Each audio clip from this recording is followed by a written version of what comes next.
미디어 팩트 파워 인터뷰. 오늘은 공감받는 의정 실천하는 의회를 이끌고 계시는 장흥군 의회 왕윤채 의장님과 인터뷰 나눠보겠습니다. 안녕하세요. 안녕하십니까.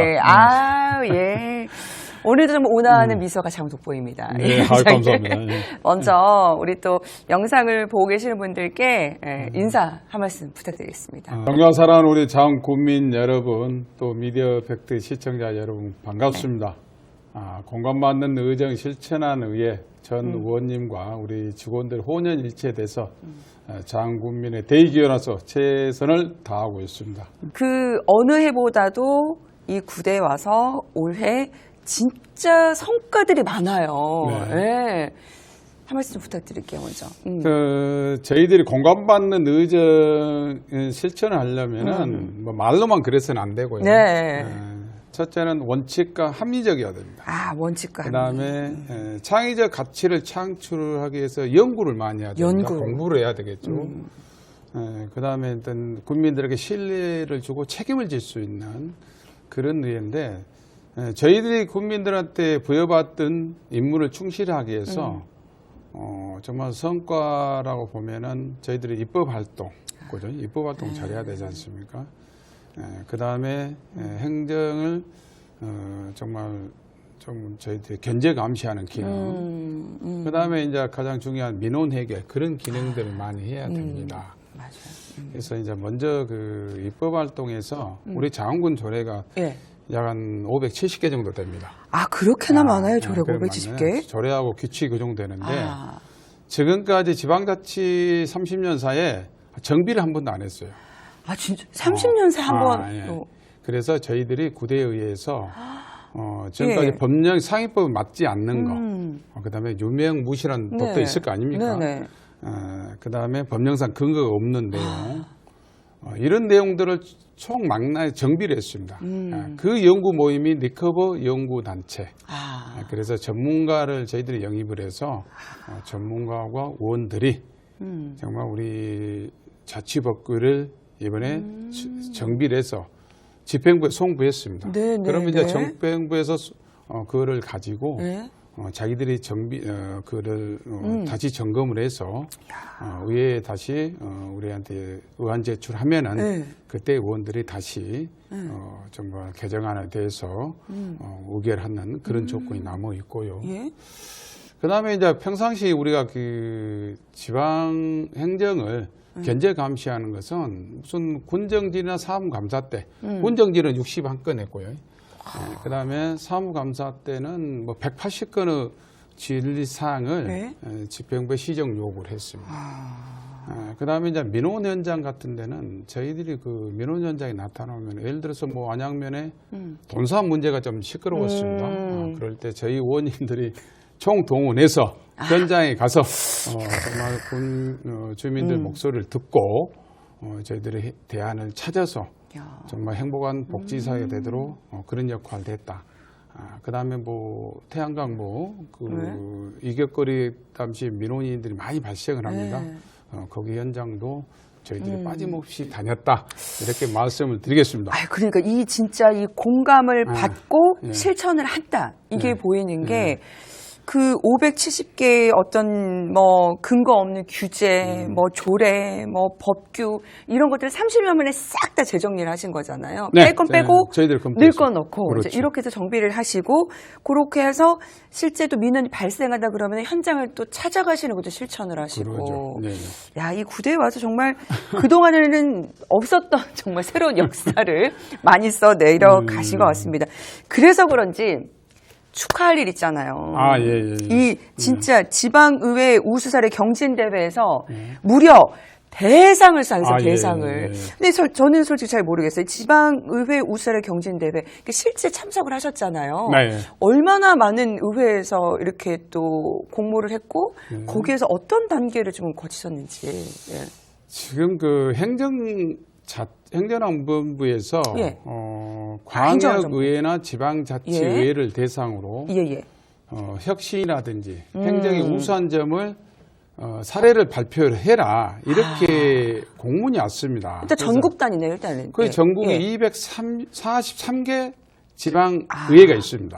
광역까지 해서 그런데 96군데 광역과 지방 기초의회가 예? 참여를 했어요.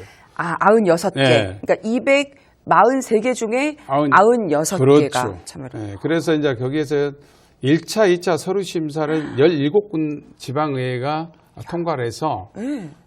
지난 9월 말에 9군데가 결선을 했습니다. 야. 세종시에서. 그럴 때 제가 직접 가서 발표를 했습니다. 발표까지 이거 자료 화면 넘기면서 발표 그럼요. 직접 프레젠테이션 하시고 네. 이게 저는 이 대상이라 그래서 규모를 봤는데 엄청난 규모를 뚫고 지금 1등을 하신 거잖아요. 네네. 그럼 저는 또 궁금한 게 다른 이제 의회에서도 정말 자신만만하게 나왔을 텐데 네. 우리 장흥권 의회에서 정말 대상을 받을 수 있었던 거는 어떤 점이 조금 주력적으로 포인트가 됐다라고 보십니까? 제가 이제 현장에 가서 이제 전국적 분위기를 파악해 보니까 어떻습니까? 그냥 일반적인 대상처럼 그냥 광역도 뭐 대상 하나 한 예. 단체 뭐 기초단체 이런 대상이 아니고 자기 그 지방 의회에서 정말 우수한 사례를 발표를 하는 거예요. 그렇죠. 그래서 저도 직접 발표자로 가면서 상당히 가서 보니까 긴장을 했습니다. 그래서 그러나 있는 그대로 제가 발표를 했어요. 제가 그 내용이 뭐였냐면 네, 어떤 내용으로? 주민 청구 조례안을 지방자치법이 1월 3일 날 개정이 됐습니다. 예. 그래서 2023년 1월 13일 날 됐는데 예. 그럴 때 주민 발안제도 같이 제정이 됐어요. 그래서 이제 우리 장흥군의 주민 대표들께서 주민 조례 청구안을 네. 장흥군에 접수를 한 겁니다. 그래서 이제 저희들이 실질적으로 이 주민 청구안을 사장을 시킬 수도 있습니다. 솔직히 말해서 예를 들어서 입법은 행정부가 하거나 지방의회에서 하는 고의 권한이었습니다. 지금까지는. 그러나 저희들이 7월 달에 의장이 직접 발의를 해서 5차례 남상 토론 끝에 주민 합의안을 도출했습니다. 예. 그래서 제가 발표를 하고 느낀 점은 왜 우리한테 대상을 줬을까 생각해 봤는데 그렇죠. 다른 데도 많은데. 그렇죠. 주민들의 의견을 청취를 하고 그에 맞는 입법 활동을 했다. 즉 말해서 소통하는 의회가 됐다. 아마 이것이 그 많은 심사위원들이 아마 높이 평가했지 않냐 이렇게 생각합니다. 그 부분이 마음을 움직였네요. 그러니까 그럼요. 우리 주민들, 국민들의 의견을 직접 듣고 발로 뛰어서 실천을 하고 그런 것이 주목받았다. 그래서 그런지 이게 진짜요. 여러분 전무후무합니다. 이게 기초의회에서는 처음이에요. 처음 이게 뭐 1호 처음. 맞습니다. 예. 일단 박수 한번. 고맙습니다. 감사합니다. 아마 이쯤에서 보고 계시는 장흥 구민 여러분들 어깨심이 좀 막 좀 들어갔을 것 같습니다. 야, 우리 군 1등했어. 이제 뭐. 제가 이제 어디 행사장에서 인사 한 말 할 때 저희 얘기를 주민들한테 합니다. 저 혼자 노력이 아니고 우리 7분 의원님과 그다음에 의사과 직원 모두가 혼연일체가 돼서 정말 우리 주민들이 직접 참여할 수 있는 그런 기회를 아마 장흥군에서 첫 번째 대한민국에서 1호를 했지 않냐 이렇게 생각을 하고 국민들 좀 자부심 가십시오. 그렇게 제가 얘기를 합니다. 맞습니다. 그러니까 실제적으로 찾아가서 민원 많이 해결하고 국민들 많이 만나보셔서 저도 궁금한 게 뭐냐면 그 많은 동네, 그 많은 마을 다니면서 진짜 요거는 이 순간에 내가 기억에 남는다. 아니면 안 될 걸 내가 정말 했다. 이제 뭐 이런 거라든지 기억에 남는. 저희들이 그 유치면 봉덕리 마을을 갔었는데 태양광에 대한 민원이었습니다. 그런데 법적으로는 하자가 없습니다. 그런데 저희들이 가서 보니까 여기는 태양광보다는 주거 공간이라든지 임산물 재배 단지가 적적이었습니다. 그런데 저희들이 사전에 민원이 없는 관계로 저희들이 그냥 법대로만 의결해 줬다는 것이 너무나도 안타까워서 저희들이 정말 찾아가는 의정 활동을 하는데 정말 그 유치 봉동명 태양광 현장에서 그때가 가장 가슴이 아팠다. 그래서 저희들이 앞으로는 좀 더 지금도 찾아가는 의정 활동을 하는데 좀 더 사전에 검토를 해야 되지 않냐. 다시금 또 새겨봅니다. 그러니까요. 여러분 문을 두드리십시오. 그리고 민원 사항이 있으면 맞습니다. 이야기를 하십시오. 그럼 다 예. 이렇게 받아들여서 해결을 하려고 자세가 예, 의회에서 예, 준비가 되어 있으니까 이게 몰라서도 안 하는 경우가 있단 말이죠. 예. 민원 사항을 언제든 열려 있으니까 발빠르게 이렇게 문을 두드리면 언제든 열어주실 거죠? 그럼요. 저희들이 또 먼저 이렇게 좀 더 세밀하게 찾아다니겠습니다. 그러니까. 예. 그래서 제가 이렇게 찾아본 정보에 말이죠. 이 장흥군 의회에 아주 특이한 그 연구 모임이 있다고 네네. 들었습니다. 예, 어떤 모임이죠? 그 GTS 공부방이라고 그러는데 그 이제 여러분 그 BTS 아닙니다. GTS. GTS 골든 타임 스터디. 그러니까 골든 타임 스터디. 예. 그러면 이제 그 최적의 시간에 연구 활동을 해서 최상의 효과를 내는 시너지 효과를 내는 그렇죠. 그런 연구 모임이 GTS인데 저희들이 이번에 그 주민 청구 조례안이 의회에서 빠른 시간에 의결되고 대상을 받았던 것도 아마 GTS 공부방에 대해서 의원들이 다시금 마음속으로 공부하고 그다음에 현장에 답이 있다고 현장을 찾아다니고 우리의 문제는 현장에 답이 있다. 우문현답 그럽니다. 현장에 답이 있다. 그런 마음으로 임했기 때문에 아마 이런 큰 상도 받았다. 그 원천적인 것은 GTS 공부방을 개설해서 우리가 마음가짐을 새롭게 했기 때문에 그 에너지가 나왔지 않냐 이렇게 생각합니다. 이게 모두 우리가 흔히 말하잖아요. 이게 골든타임이 굉장히 중요하다고 그러잖아요. 그러니까 어떤 성회를 가누는 데 있어서 가장 중요한 시기에 발빠르게 대처하는 거. 근데 중요한 건 또 여기 우리 7명의 우리 의원님분들이 다 똘똘 뭉쳐서 다 계시잖아요. 저희들이 그 GTS 공부방을 운영한 것이 그 현장 한두 개만 더 제가 말씀을 드리면은 안양면의 그 돈사 문제가 상당히 그 좀 주민과 사업자 측의 갈등이 심했습니다. 그런데 그럴 때도 한 2번 정도 GTS 우리 연구 모임에서 전 의원과 우리 전문위원들 그다음에 우리 직원들이 총출동해서 현황도 파악하고 현명하게 슬기롭게 해결해요. 그럼요. 그하고 대안을 찾아서 또 집행부에 전달하고 그다음에 이제 저희 그 관산의 그 태양광하고 그다음에 스마트팜에 대한 의견이 좀 반반 나눠져 있습니다. 그래서 이제 저희들이 집행부도 충분히 의견을 수렴을 했는데 의회 기능이란 것은 대의기관이란 것은 정말 양측의 얘기를 들어보고 현명한 판단을 해서 집행부에 전달해야 그잖아요. 그렇죠. 그래서 저희들이 이제 농식품부 농업기반과를 제가 직접 갔습니다. 또 찾아가셨어요? 몇 월 달에 찾아가셨어요? 또 이번에? 저희 그 10월 달에 갔는데 가을에 또 찾아가셨구나. 그 관산의회 우리 의원님, 우리 홍정리 부의장하고 김경호 의원님과 같이 그다음 우리 전문위원도 갔는데 거기에서 한 50분 정도 담당 과장님하고 폭넓은 얘기를 해서 정말 올바른 지식을 가져와서 우리 지역민한테 정말 이렇게 전달했다. 이것도 하나의 성과라 생각하고 정말 그 농협 기반 과장님이 시장 군수는 봤는데 의장 연구 처음이라고. 그분들도 처음에는 흠칫 놀라다가 이제 여러 번 찾아 그러면 또 이렇게 또 오셨구나. 정말 끝까지 해결하기 위해서 노력하시는구나. 또 이렇게 좋게 봐주실 것 같습니다. 저희도 국회도 자주 가고요. 앞으로 전남도도 갔습니다. 그래서 정말 구대의회에서는 실천하는 의회. 장군의 발전에 위한 거라면은 어디든지 잘 준비되어 있다. 그 모태가 GTS 공부방이다 이렇게 생각하십니다. 그러니까요. 이게 정말 이게 어떤 분쟁이나 논란이 생겼을 때 그냥 해 말어 이게 아니고 적절하게 양측의 그 입장을 들어보고 그렇죠. 전문가 집단을 구성이 돼서 어떤 게 더 우리 군의 발전을 위한 것인지를 현명하게 해결을 잘하십니다. 그러면은요, 저는 이제 우리 그 의장님 비단 장흥의 문제만이 아니고 전국적으로 봤을 때 그 지방 소멸이 지금 이슈다. 이제 이런 거는 우리 또 의장님 어떻게 보십니까?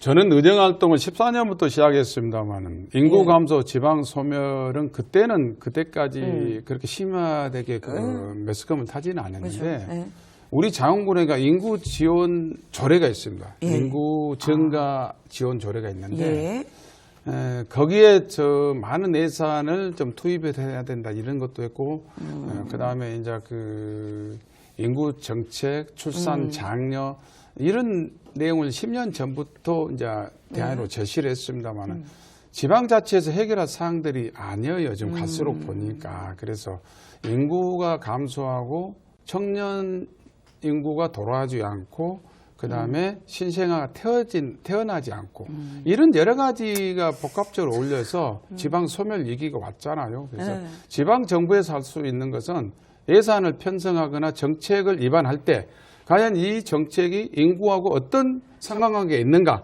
그것부터 파악해서 정책을 개발해야 생각하고 그다음에 지금 뭐 다른 지자체에서 많은 주택이 또 많은 주택을 사업을 해요. 그래서 젊은이들이 돌아와서 정말 젊은이들 활동할 수 있는 근거를 말해주는 자치단체가 있습니다. 그래서 자원군에서도 벤치마킹해서 네. 정말 우리 주거 환경을 개선해주고 교육 환경 개선해주고 국가에서 분명히 더 많은 일을 하셔야 되는데 또 우리가 할 수 있는 일은 최선을 다해야 되지 그렇죠. 않겠냐 이렇게 생각합니다. 그러니까 국가에서 할 일도 있겠지만 우리 장흥에서 할 거는 최선을 또 다해서 또 하면 그렇죠. 네, 그래서 이제 지금 그 지방소멸 지원 특별법이 국회에서 제정이 됐습니다. 예, 그렇죠. 이제 그 김성남 의원께서 대표 발의하셨는데, 예, 알고 있습니다. 저희들이 그 장흥에서 그 사업을 저희들이 잘 만들어야 됩니다. 그래서 2022년, 2023년도에는 140억이 저희들이 예산 편성을 받았고 2024년도는 80억이에요. 그래서 네. 그 맥시멈 정해지지 않았기 때문에 우리가 인구 지역이 소멸을 대응할 수 있는 전략을 잘 짜면은 더 많은 예산을 확보해서 지방 우리 자치단체에서 할 수 있는 것은 최선을 다해야 된다 이렇게도 생각을 해봅니다. 맞습니다. 그 기금이라든지 뭐 이런 것들이 효율적으로 또 일단 잘 또 활용이 돼야 되겠죠. 네네네. 정말로 필요한 곳에 그렇죠. 쓸데없는 데 말고 정말로 필요한 곳에 정말 도움이 필요한 분께 응원하겠습니다. 이야기를 하다 보니까 시간이 굉장히 빠르게 지나갑니다. 의장님께서 말씀을 너무 잘하시니까 정말 묻고 싶은 게 너무 계속 많아지는데 그런데요, 의장님. 자, 객관적인 데이터 수치적으로 보겠습니다. 2022년 7월에 이제 임기가 시작이 됐습니다. 이미 뭐 그 전에 이제 3선 운영을 하셨고요. 이제 한 절반 정도의 임기가 의장으로서 남았습니다. 어떻게 절반을 의장으로서 이끌어 가시겠습니까? 1년 반 정도 구대가 지금 진행 왔는데, 의장이나 의원이나 국민의 부름을 받고 하는 일은 똑같습니다. 그런데 의장의 본질은 역할은 같다. 그렇죠. 의장의 역할은 의원님들이 어떻게 의정 활동을 잘할 수 있는가 그것을 파악해서 지원해 주는 사항이고 그다음에 대외적으로 장군 의회를 조금 정말 품격 있게 우리가 할 수 있는 그 역할을 의장이 해야 된다고 생각을 합니다. 이제 숨가쁘게 1년 반을 달려왔습니다. 그래서 저한테 주어진 시간 그날까지 정말 기본적으로는 의원으로서 기초 체력이 있기 때문에 거기에서 더 힘을 더 발휘해서 정말 우리 의원님들이 장군 의회를 멋지게 이끌어가는데 의장 역할은 초심을 잊지 않고 최선을 다하겠습니다. 희망찬 새해가 되길 바라면서 우리 의장님과 이제 인터뷰는 그야말로 파워 인터뷰는 이쯤에서 마무리 지어보도록 할 텐데 끝으로 우리 장흥군 의회에서 파워풀하게 한번 파이팅 한번 외치고 한번 마무리를 지으면 어떨까 싶은데 어떻습니까? 공감받는 의회, 실천하는 의회 장흥군민 파이팅!